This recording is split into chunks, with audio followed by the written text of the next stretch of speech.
নমস্কার, আমি প্রসেনজিৎ। আজকে কোনো হাসির ভিডিও বা মজার ভিডিও করতে আসিনি। আজকে ক্যামেরায় সামনে এসেছি আপনাদের একটা সচেতনতামূলক ভিডিও শেয়ার করার জন্য। আপনারা কেউ ভিডিওটা স্কিপ করবেন না, শেষ পর্যন্ত দেখতে থাকুন।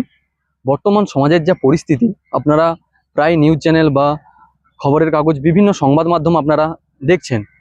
কোথাও টিভি খুললেই আমরা দেখছি কোথাও খুন হচ্ছে, মার্ডার হচ্ছে, কোথাও কিডন্যাপ হচ্ছে, কোথাও বা আবার গিয়ে কেউ ছদ্মবেশে এসে বাড়ি চুরি করছে। এই ধরনের ঘটনাগুলো আমাদের চোখের সামনে ভেসে উঠছে। এরকমই একটি ঘটনা ঘটেছে আমাদের পার্শ্ববর্তী গ্রামে একজন আমার পরিচিত দাদার সঙ্গে, দাদার বাড়িতে। তো সেটাই আজকে আপনাদের সঙ্গে আমি শেয়ার করবো। ভিডিওটাকেও স্কিপ করবেন না, শেষ পর্যন্ত দেখতে থাকুন। ঘটনাটি ঘটেছে 11ই মার্চ 2026, অর্থাৎ গতকাল। ভিডিওটা আমি বানাতে পারিনি, গতকাল একটু ব্যস্ত ছিলাম বলে।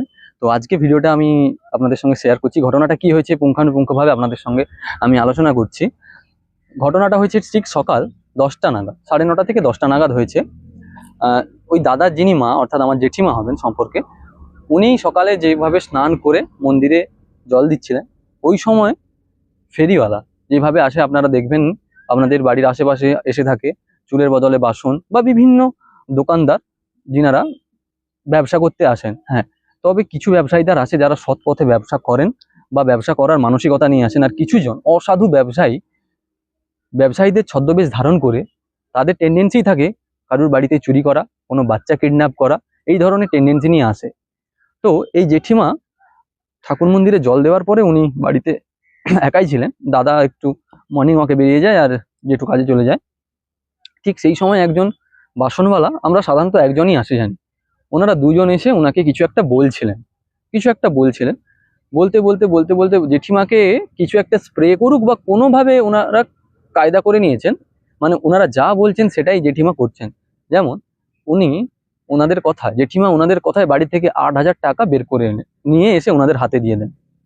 এইবার শেষমেশ কি হয়, ওনারা মানে দেখছিলেন বাড়িতে যাওয়ার জন্য, বাসনগুলো বাড়িতে রাখার চেষ্টা করছিলেন, কিন্তু সেই সময় বাড়ির পাশের কেউ চলে আসে, যে কারণে ওনারা বাড়িতে ঢুকতে পারেননি, বাসনগুলো রেখে চলে যায়। আর পাশ থেকে যারা এসেছিল তাদের উপরে খুব চড়াও হয়ে যায়। কথা হচ্ছে ওর বাসন ছিল হয়তো 1,000-1,500 কি 2-1 টাকার, কিন্তু 8,000 টাকা ওনারা নিয়ে চলে গেছেন। আর জেঠিমা ওনার নিজের যেটা বয়ান আমরা শুনলাম, উনি প্রায় সেন্সলেস কথা বলছেন, কিন্তু সেন্সলেস বলবো না, কথা বলছেন কিন্তু কি হচ্ছে না হচ্ছে অতটা বুঝতে পারছে না, মানে ওনাদের কথাই উনি শুনছেন।